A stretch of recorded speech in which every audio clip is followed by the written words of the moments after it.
ሰላም ተማሪዎች እንደምን አላችሁ? ደህና እንደምትሆኑ ተስፋ አደርጋለሁ። በዛሬው ክፍለ ጊዜያችን የምናየው ያለ እኩልነት አረፍተ ነገሮችንና ወደረኝነትን መተግበር የሚል ርዕስ ይሆናል።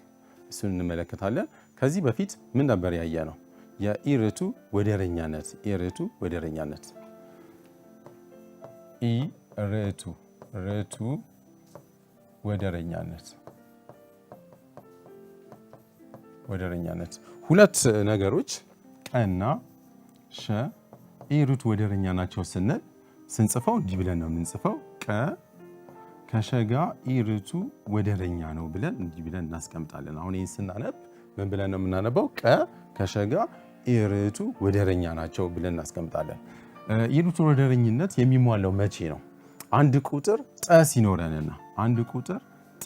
ሲኖረንና ቀ እኩል ይሆናል ጠ ሲካፈል ለሸ ሲሟላ ነው ማለት ነው። ይሄ የሚሟላ ከሆነ ቀና ሸ ኢርቱ ወደረኝነት አላቸው ማለት ነው። ጠ ምን ብለን እንጠራዋለን? የወደረኝነት ጠቋሚ ወይም ደግሞ መጣኝ ተብሎ እንደሚጠራ ከዚህ በፊት አይተናል ማለት ነው። ስለዚህ እንደዚህ የሚሆን ከሆነ ኢርቱ ወደረኝነት ነው ማለት ነው። ኢርቱ ወደረኝነት አላቸው። አሁን ኢርቱ ወደረኝነቶችን እንዴት ነው የምትለዩት? ለምሳሌ የተወሰኑ ሰዎች ለምሳሌ እናንተ አሁን ክፍል ውስጥ ክፍላችሁን አጽዱ ብላችሁና 3 ተማሪዎች አጽዱ ብያቸው ሰዓት ቢይዝ በ30 ደቂቃ የሚጨርሱ ከሆነ የተማሪዎቹን ብዛት ደግሞ ጨምሬ 10 ባደርገው ከ30 ደቂቃ ያነሰ ጊዜ ውስጥ ይጨርሱታል ማለት ነው። ስለዚህ የተማሪዎቹ ብዛትና ሊወስደው የሚችለው ጊዜ በተቃራኒው ነው ያለው ማለት ነው። የተማሪዎቹ ብዛት በጨመረ ቁጥር ጊዜው እያጠረ ይሄዳል ማለት ነው። እንደዚህ አይነት ዝምድና ምን ብለን እንጠራዋለን? ኢርቱ ወደረኝነት ተብሎ ይጠራል ማለት ነው። ቀመራችን ደግሞ ይሄ ነው ማለት ነው። ቀ እኩል ይሆናል ጠ ሲካፈል ለሸ ጠ መጣኝ ይሆናል ማለት ነው። እንደዚህ አይነት ስንሰራ ብዙ ጥያቄዎችን ሰርቼላችኋለሁ። በስርዓተ ውቅር ላይ ስናመለክተው ግራፉ ምን ነበር የሚመስለው? እንዲህ አይነት ቅርጽ ይዞ ነው የሚሄደው ማለት ነው። አሁን ከዚህ ግራፍ ምንድን ነው የምንመለከተው? በስርዓተ ውቅር ላይ ስናመለክት ይሄ የሸ ውቅር ነው፣ እዚህ ጋር ያለው ቀ ውቅር ነው። የቀ ዋጋ እየቀነሰ እያነሰ በሄደ ቁጥር የሸ ዋጋ እየጨመረ ይሄዳል ማለት ነው። ስለዚህ በተቃራኒው ነው ያለው ማለት ነው። ቀና ሸ እንዲህ አይነት ዝምድና ኢርቱ ወደረኝነት ብለን እንጠራዋለን። ዛሬ ምንድን ነው የምንመለከተው? ያለ እኩልነት አረፍተ ነገሮችን እና ወደረኛነትን ትግበራ የቃላት ፕሮብሌሞችን እንሰራለን ማለት ነው። ጥሩ። የዛሬው ርዕሳችን ያለ እኩልነት አረፍተ ነገሮች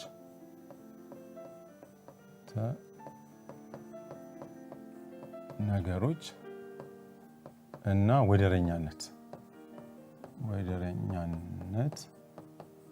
ትግበራ።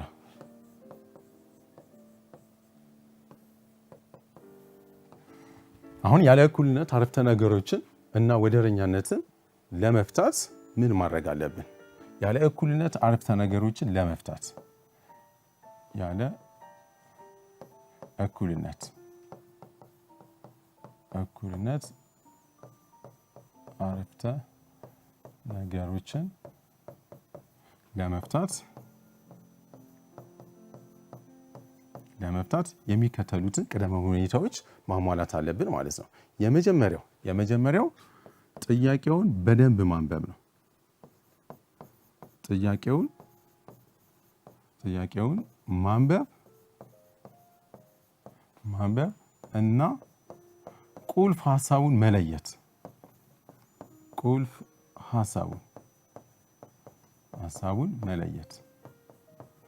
ስለዚህ ጥያቄውን አንብበን ጥያቄው ካልገባን ልንሰራው አንችልም ማለት ነው። እና የመጀመሪያው ስራችን የሚሆነው ጥያቄውን ማንበብ፣ ቁልፍ ሐሳቡን መለየት ይሆናል ማለት ነው። ሁለተኛውስ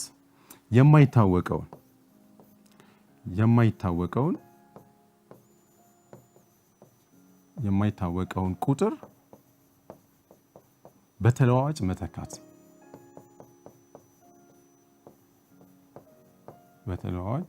መተካት።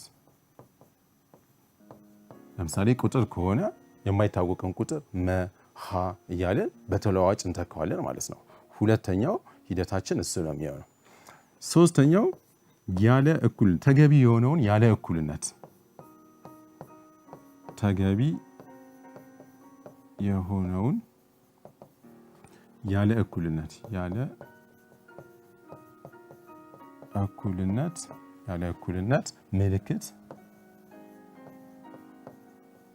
ምልክት መምረጥ። አሁን ያለ እኩልነት ምልክቶች እነማን ናቸው? ያንሳል አለኝ፣ ያንሳል እኩል ይሆናል፣ ይበልጣል እኩል ይሆናል፣ ወይም ደግሞ እኩል አይሆንም ነው።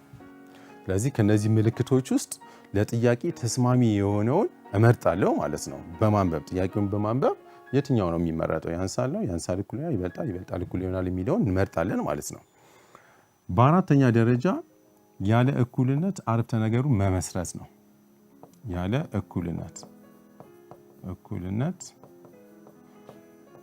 አረፍተ ነገር መመስረት እና መፍታት። አሁን ከዚህ በፊት ያለ እኩልነት አረፍተ ነገር በየትኛው አይነት መንገድ ሲቀመጥ እንደሆነ አይተናል አይደለ? ወ ሲባዛ በሸ ሲደመር ለ ይበልጣል ከዜሮ። ወ ሲባዛ በሸ ሲደመር ለ ያንሳል ከዜሮ። ወ ሲባዛ በሸ ሲደመር ለ ያንሳል እኩል ይሆናል ዜሮ። ወ ሲባዛ በሸ ሲደመር ለ ይበልጣል እኩል ይሆናል ዜሮ። ከነዚህ ምልክቶች ውስጥ በአንዱ ሊሆን ይችላል ማለት ነው። ስለዚህ እነዚህ ምልክቶች እንመሰርታለን። ከዛ ደግሞ በዚህ መንገድ የመሰረትኩትን ምን አደርገዋለሁ? እፈተዋለሁ ማለት ነው። አሁን ተለዋዋጭ ሸ ከሆነ የሸን ዋጋ ለብቻው እስከሚቀር ድረስ እሄድና ሸን እፈተዋለሁ፣ ወይም ደግሞ የሸን ዋጋ እናገኛለን፣ የቀን ዋጋ እናገኛለን ማለት ነው። ጥሩ። እንዲህ ከሆነ በኋላ መጨረሻ ላይ ለጥያቄው ተገቢ የሆነ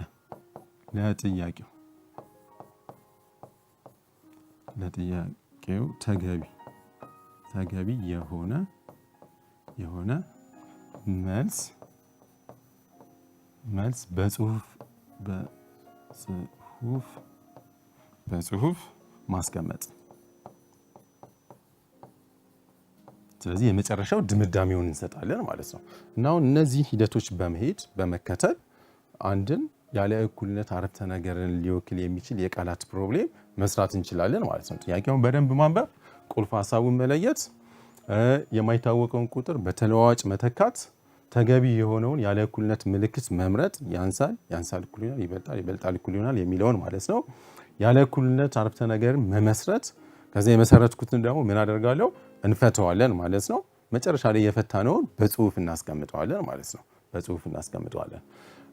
ወደረኝነትንም ለመተግበር ያው ተመሳሳይነት ያለው ትግበራን ያለን ማለት ነው። ጥያቄውን ማንበብ ተመሳሳይ ነው። የማይታወቀውን ቁጥር በተለዋዋጭ መተካት ወደረኝነቱን ሊወክልልን የሚችል ተለዋዋጭ እጠቀማለሁ ማለት ነው። አሁን ወደረኝነት ላይ በብዛት ሸና ቀን ስለምንጠቀም እነሱን ተጠቅመን እንሄዳለን ማለት ነው። ከዛ ተገቢውን የሆነ የወደረኝነት ቀመር እናበጃለን ማለት ነው። ከዛ ቀመሩ መፍታት ይሆናል ማለት ነው። እና ተመሳሳይነት አላቸው አካሄዳቸው ማለት ነው። እስቲ አሁን ምሳሌ ልስራላችሁ። ምሳሌ እንስራ።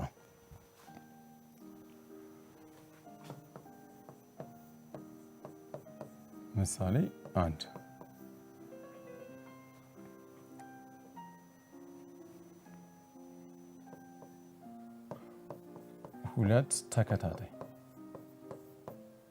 ሁለት ተከታታይ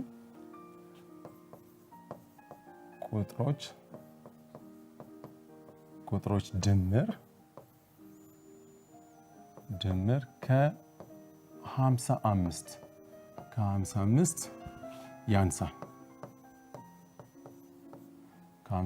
ያንሳል። ትልቅ ድምር ሊሰጠን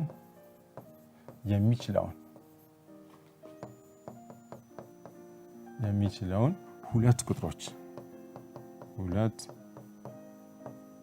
ቁጥሮች ፈልጉ።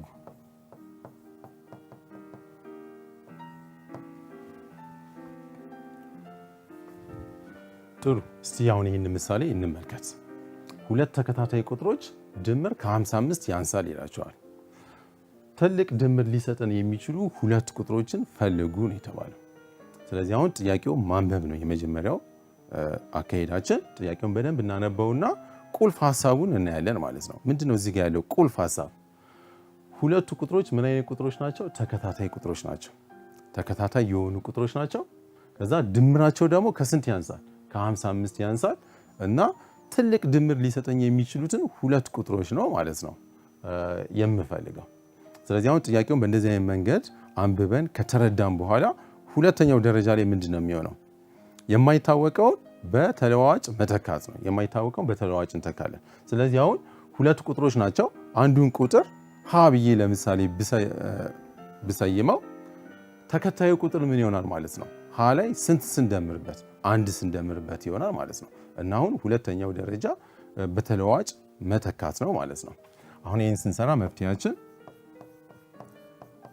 መፍትሄ ሙሉ ቁጥሩን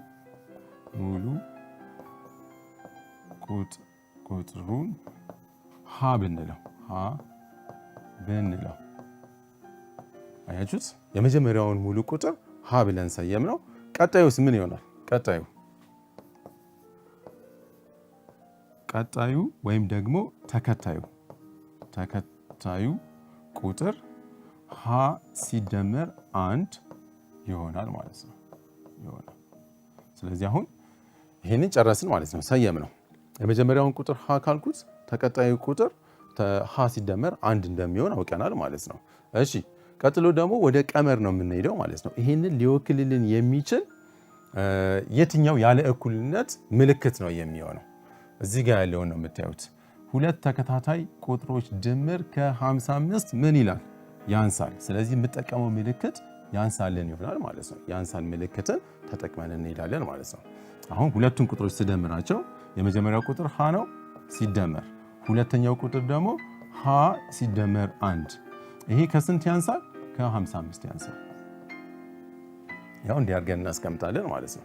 አሁን ይህንን ያለ እኩልነት አረፍተ ነገር መፍታት ይሆናል ማለት ነው። ቀጥሎ ያለው ስራችን ሀ ሲደመር አንድ ያንሳል ከ55 እና ሀና ሀ ሲደመር በውስጥ ታዋቂነት እዚህ እንዳለን እዚህም እንዳለን አንድ ሀ ሲደመር አንድ ሀ ውጤቱ ስንት ነው? ሁለት ሀ ነው። ሁለት ሀ ሲደመር አንድ ያንሳል ከስንት? ከ55። ጥሩ። አሁን እዚህ ጋር ሰርቼ መጨረሻ ላይ ማንን ለብቻው ማስቀረጽ ነው ዋናው ዓላማችን። ሀን ለብቻው ማስቀረጽ ነው። እና አሁን እዚህ መደመር አለን። ስንት አለን? አንድ። በሁለቱም በኩል በያለ እኩል ይሆናል ምልክት በሁለቱም በኩል ተመሳሳይ የሆነ ቁጥር ብንደምር ብንቀንስ ምንም አይነት ለውጥ የለውም። ስለዚህ እዚህ ጋር አንድ መደመር ከሆነ በተቃራኒው አንድ እንቀንሳለን ማለት ነው። በሁለቱም በኩል አንዳንድ እየቀነስኩ እሄዳለሁ። ስለዚህ ሁለት ሀ ሲደመር አንድ ሲቀነስ አንድ ያንሳል 55 ሲቀነስ አንድ። አሁን ከ55 ላይ አንድ ሲቀንሱ 54 ይሆናል። አንድ ሲቀነስ አንድ ዜሮ ነው። ዜሮ ሲደመር ሁለት ሀ ደግሞ ሁለት ሀ ይሆናል ማለት ነው። ስለዚህ ሁለት ሀ ያንሳል ከ54። እሺ ቀጥሎስ ሀን ለማስቀረት ሁለት ሀ ማለት ሁለት ሲባዛ በሀ ማለት ነው። ስለዚህ የማባዛት ግልብጥ ስሌቱ ደግሞ ማካፈል ስለሆነ በሁለቱም በኩል በሁለት አካፍላለሁ። ስለዚህ ሲካፈል ለሁለት ይሆናል ማለት ነው። እና ሁለት በሁለት ይጣፋል። ሀ ያንሳል 54 ለሁለት ስታካፍሉት 27 ይሆናል። 27። ስለዚህ የመጀመሪያው ቁጥር ከስንት የሚያንስ ነው ማለት ነው? ከ27 የሚያንስ ቁጥር ነው ማለት ነው። ከ27 የሚያንስ ቁጥር ግን ጥያቄው ምንድነው? ትልቅ ድምር ሊሰጠን የሚችል ስለዚህ ትልቅ ድምር ሊሰጠን የሚችል ሁለት ቁጥሮችን ከሆነ የምፈልገው ከ27 የሚያንስ ግን ትልቁን ቁጥር እመርጣለሁ ማለት ነው። ስለዚህ አሁን ከ27 የሚያንስ ግን ትልቁ ቁጥር ስንት ነው? 26 ነው ማለት ነው። ስለዚህ ይህ ዋጋ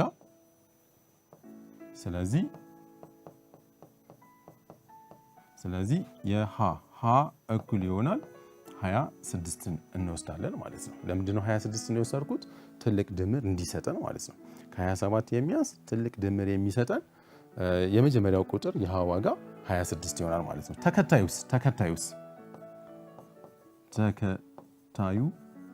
ቁጥር ተከታይ ቁጥር ደግሞ ሀ ሲደመር 1 ነው። ስለዚህ ሀ 26 አግኝቻለሁ። 26 ሲደመር 1 እኩል ይሆናል 27 እና አሁን ድምራቸው ከስንት የሚያንስ ከ55 የሚያንስ ትልቅ ድምር ሊሰጠን የሚችሉት ሁለቱ ቁጥሮች እነማን ናቸው ማለት ነው? 26 እና 27 ናቸው ማለት ነው። ስለዚህ ቁጥሮቹ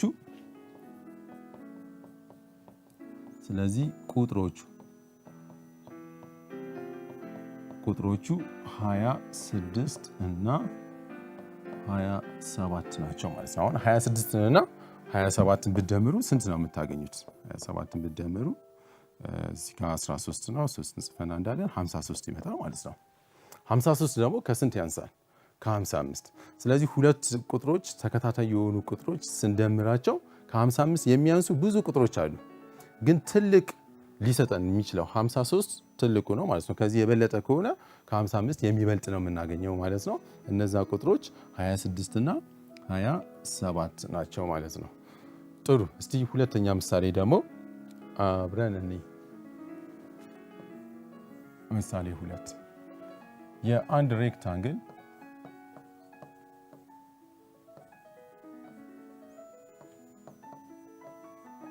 የአንድ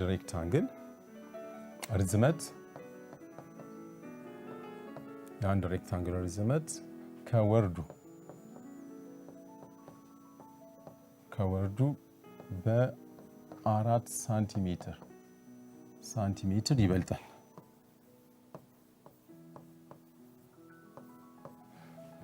ስለዚህ አንድ ሬክታንግል ርዝመት ከወርዱ በ4 ሳንቲሜትር ይበልጣል። ዙሪያው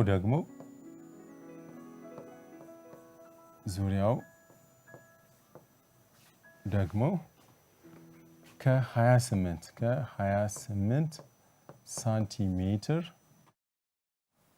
አይበልጥም።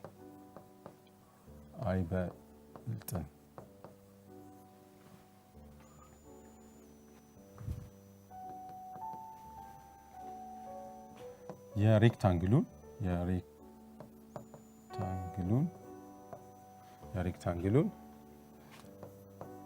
ርዝመት እና ወርድ ሊሆን የሚችለውን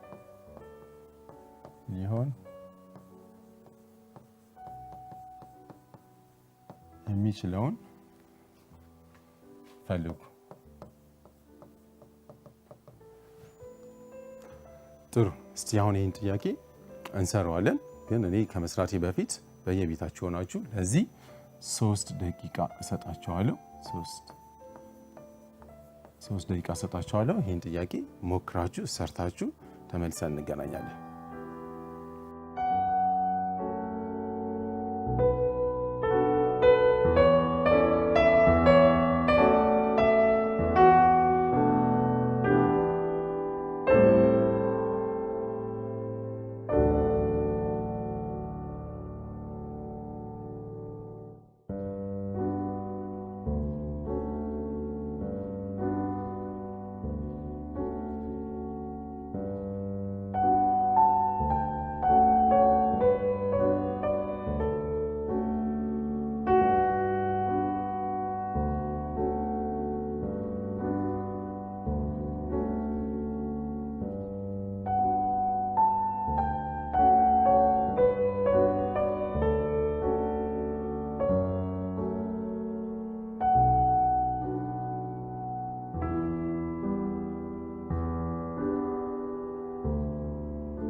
በጣም ጥሩ።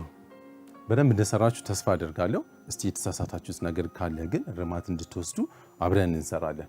ምንድነው ጥያቄው የሚለን የአንድ ሬክታንግል ርዝመት ከወርዱ በስንት ይበልጣል? በ4 ሳንቲሜትር ይበልጣል። ስለዚህ አንድ ሬክታንግል ርዝመት አለው፣ ወርድ አለው።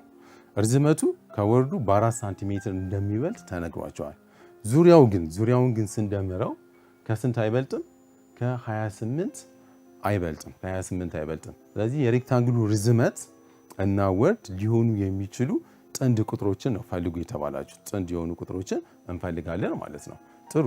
ይህን ጥያቄውን ለመስራት መጀመሪያ እስቲ የሬክታንግል ስዕሏን መሳል ነው መፍትሄ። ሬክታንግል ይሄው ሁሉም አንግሎቹ 90 ዲግሪ የሆኑ ይሄ ርዝመት አለን፣ እዚህ ጋር ወርድ አለን። እነዚህ አንግሎቹ 90 ዲግሪ የሆኑ ናቸው። ከዚህ በፊት እንደምታውቁት ይሄ ርዝመት ከሆነ ወርድ ነው፣ እዚህ ጋር ያለው ርዝመት ነው፣ ይሄም ወርድ ይሆናል ማለት ነው። ስለዚህ አሁን ዙሪያውን እንዴት አድርገን ነው የምንፈልገው? ዙሪያ እኩል ይሆናል ርዝመት ሲደመር ወርድ ሲደመር ርዝመት ሲደመር ወርድ ነው። አሁን ርዝመት ሲደመር ርዝመት 2 ርዝመት አለኝ። ወ ሲደመር ወ 2 ወ ነው። የጋራ ሁለቱም ጋር 2 ስላለን 2 ሲባዛ ርዝመት ሲደመር ወርድ ይሰጠናል ማለት ነው። ይሄ ዙሪያው ነው። የሬክታንግል ዙሪያ የምናገኝበት ቀመር ነው ማለት ነው። ስለዚህ ርዝመቱ ካለ ወርዱ ካለ ደምሬ በስንት ሳባዛው? በ2 ሳባዛው ዙሪያውን እናገኛለን ማለት ነው።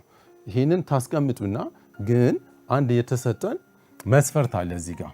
የአንድ ሬክታንግል ርዝመት ከወርዱ በስንት ይበልጣል ተብላቸዋል? በ4 ሳንቲሜትር። ስለዚህ ሁለቱ ርዝመቱና ወርዱ ያላቸው ዝምድና ምንድን ነው ማለት ነው? ርዝመት እኩል ይሆናል ወርዱ ላይ ስንት ስጨምርበት? 4 ሳንቲሜትር ስንጨምርበት የምናገኘው ነው ማለት ነው። ይሄን ቀመር ትይዛላችሁ። ወርዱ ከታወቀ 4 ስጨምርበት ርዝመቱን እናገኛለን ማለት ነው። ጥሩ። ስለዚህ ይህንን እንይዝና ያለ እኩልነት አረፍተ ነገሩን እስቲ እንመሰርታለን ማለት ነው። ዙሪያው ከስንት አይበልጥም ተብላችኋል? ከ28 ሳንቲሜትር አይበልጥም ማለት እኩል ሊሆን ይችላል ማለት ነው። 28 ሳንቲሜትር መሆን ይችላል ማለት ነው። ስለዚህ ተገቢው የሆነ ያለ እኩልነት ምልክት ያንሳል ወይም ደግሞ ምንድነው ማለት ነው? እኩል ይሆናል። አይበልጥም ስላለ ነው። እኩልም ቢሆን ችግር የለውም እንደማለት ነው። ስለዚህ ያንሳል እኩል ይሆናል እንጠቀማለን ማለት ነው። ዙሪያ ያንሳል እኩል ይሆናል ከስንት? ከ28። ዙሪያ ደግሞ ቀመሩ ምንድን ነው? 2 ሲባዛ ርዝመት ሲደመር ወርድ ነው። ርዝመት ሲደመር ወርድ ያንሳል እኩል ይሆናል 28 ሳንቲሜትር ይሰጠናል ማለት ነው። አሁን እዚህ ጋር 2 ተለዋዋጮች በአንድ ጊዜ መጡብን። 2 ተለዋዋጮችን ደግሞ በአንድ ጊዜ መስራት አንችልም። ስለዚህ ወደ አንድ ተለዋዋጭ መቀየር አለብን ማለት ነው።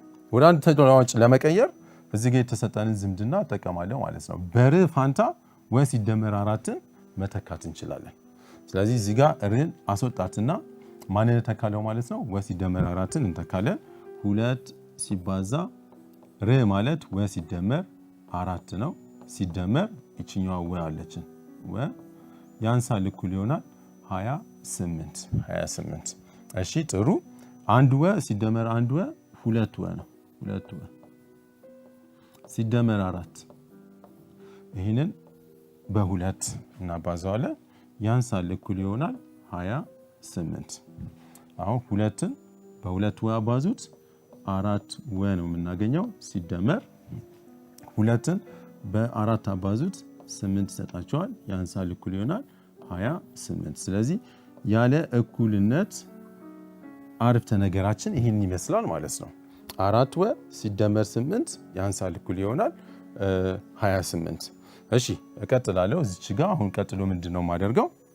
4 ወ ሲደመር 8 ያንሳል እኩል ይሆናል 28 የሚለውን ያለ እኩልነት አረፍተ ነገሩን እንፈተዋለን ማለት ነው። እዚህ ጋር ያለ እኩልነት አረፍተ ነገራችን ምንድነው? 4 ወ ሲደመር 8 ያንሳል እኩል ይሆናል 28 ነው። ይህንን እንፈተዋለን ማለት ነው። ጥሩ። ይችኛዋ 8 ወደዚህ አንጥቼ ለመስራት 4 ወ ሲደመር 8 በሁለቱም በኩል 8 እንቀንሳለን። ሲቀነስ 8 ያንሳል እኩል ይሆናል 28 ሲቀነስ 8። እዚህ 8 ሲቀነስ 8 0 ነው። 4 ወ ይሆናል። ያንሳል እኩል ይሆናል 20 ይሰጠኛል ማለት ነው። በሁለቱም በኩል በስንት አካፍለዋለሁ? በ4 እናካፍለዋለን።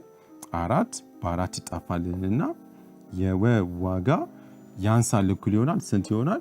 5። ስለዚህ ወርዱ ቢበዛ ስንት ነው የሚሆነው ማለት ነው? 5 ነው የሚሆነው፣ ግን ከዛ ያነሰ ይሆናል ማለት ነው። ስለዚህ ወ እነማን ሊሆኑ ይችላሉ ማለት ነው? ወ 1 ሊሆን ይችላል፣ 2 3 4 እና 5 መሆን ይችላል። እኩል ይሆናል ስላለን ማለት ነው። አሁን ቀጥሎ እነዚህን ይዤ እዛ ውስጥ አስገባለሁ ማለት ነው። እዚህ ጋር የወ ዋጋ 1 ሲሆን ር እኩል ይሆናል ወ 1 ስትሆን ወ እኩል ይሆናል 1 በሚሆንበት ሰዓት ር 1 ሲደመር 4 እኩል ይሆናል 5 ይሆናል። ወ እኩል ይሆናል 2 ሲሆን ደግሞ ር እኩል ይሆናል 2 ሲደመር 4 ይሄ ደግሞ ስንት ይሆናል? 6 ይሆናል። ወ እኩል ይሆናል 3 በሚሆንበት ሰዓት ር እኩል ይሆናል 3 ሲደመር 4 ይሄ 7 ይሰጠናል ማለት ነው። የወ ዋጋ 4 ሲሆን ር እኩል ይሆናል 4 ሲደመር 4 እኩል ይሆናል 8። መጨረሻ ላይ የመጨረሻዋ ስንት ነች? ወ እኩል ይሆናል 5 ሲሆን ር እኩል ይሆናል 5 ሲደመር 4 እኩል ይሆናል 9። አሁን እነዚህን ቁጥሮች ጥንድ በሆኑ ቁጥሮች ታስቀምጣላችሁ ማለት ነው። ስለዚህ 1 በሚሆንበት ሰዓት ስንት ነበር ያገኘሁት? ያው እዛ ጋር 5 ይሆናል። ስለዚህ ቀጥሎ 2 ሲሆን ወርዱ 2 ሲሆን እርዝመቱ ስንት ነው የሚሆነው? 6። ወርዱ 3 በሚሆንበት ሰዓት 7። ወርዱ 4 ሲሆን 8። ወርዱ 5 ሲሆን 9 ይሆናል ማለት ነው። ስለዚህ አማራጮቻችን እነዚህ ናቸው ማለት ነው። አማራጮቻችን እነዚህ ናቸው። እርዝመት፣ ወርድ እነዚህን አማራጮች ሊሆን ይችላል። ዙሪያውን አሁን የዚህ ዙሪያ ባየው እርዝመቱ 1 ሆኖ ወርዱ 5 በሚሆንበት ሰዓት ዙሪያው ከስንት አይበልጥም?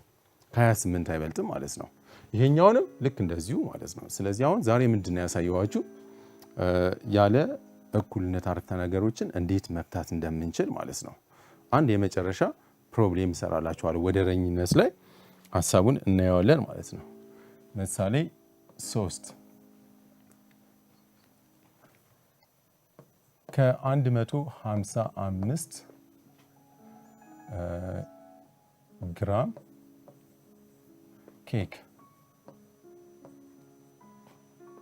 ኬክ ላይ 40 ግራም ፕሮቲን 15 ግራም ቅባት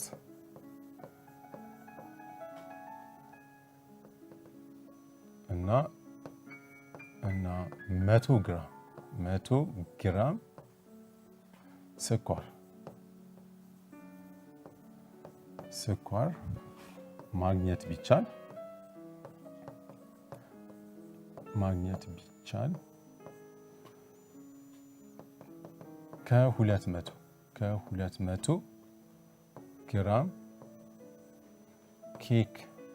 ከ200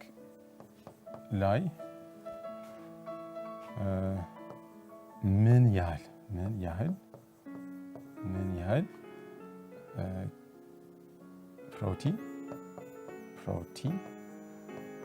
ቅባት እና ስኳር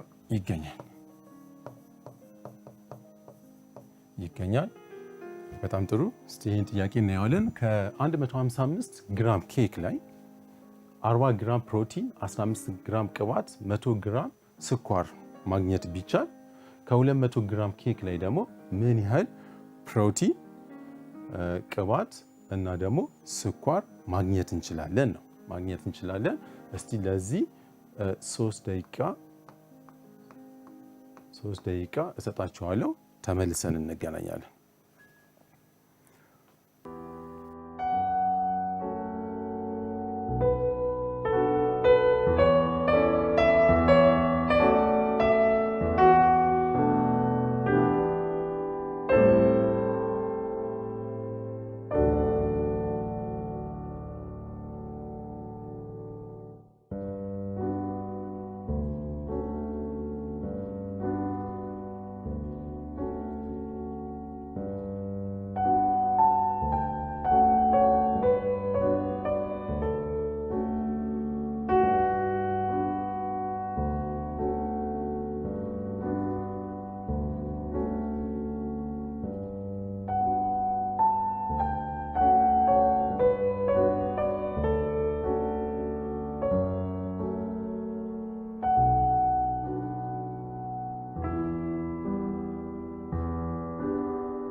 በጣም ጥሩ።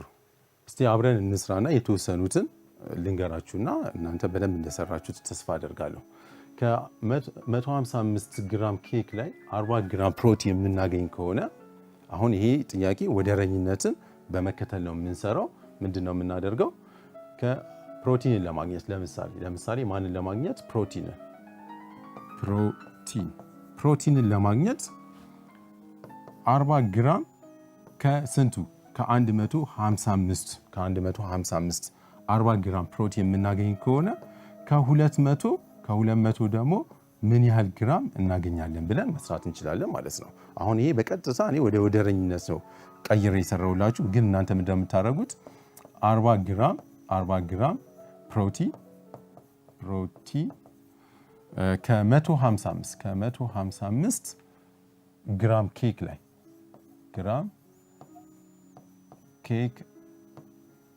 ላይ ማግኘት የምንችል ከሆነ ከ200 ግራም ኬክ ላይ ደግሞ ምን ያህል ፕሮቲን እናገኛለን ብለን ይህንን ክሪስ ክሮስ አድርገን በምንሰራበት ሰዓት ይህንን ነው የምናገኘው ማለት ነው። ስለዚህ ይህን 40 ለ155 አካፍላለሁ፣ ከዚህኛው ላይ ደግሞ ምን አገኛለሁ የሚለውን መስራት እንችላለን ማለት ነው። እንደምታዩት እዚህ ጋር ይኸው 40 በ200 ይባዛል። እዚች ጋር ያለችዋ ደግሞ በ155 ነው የሚባዛው ማለት ነው። ይህን ክሪስ ክሮስ አድርጋችሁ መልሱን ታስቀምጣላችሁ ማለት ነው። እንደዚሁ አድርጋችሁ የማንን የቅባትን እንደገና ደግሞ የስኳርን ማግኘት እንችላለን ማለት ነው። ይህንን በየቤታችሁ ሆናችሁ ጨርሱት። ለምን? ከዚህ በፊት ብዙ ስለሰራሁላችሁ ማለት ነው። ጥሩ። የዛሬው ርዕሳችን ምን ነበረ? ያለ እኩልነት አረፍተ ነገሮችን መፍታት እና ደግሞ ወደረኝነትን መፍታት በትግበራውን ያየነው የቃላት ፕሮብሌሞችን እንዴት መስራት እንደምንችል አሳይቻችኋለሁ። በቀጣይ ክፍለ ጊዜ እስከምንገናኝ ድረስ ሰላም ሁኑ።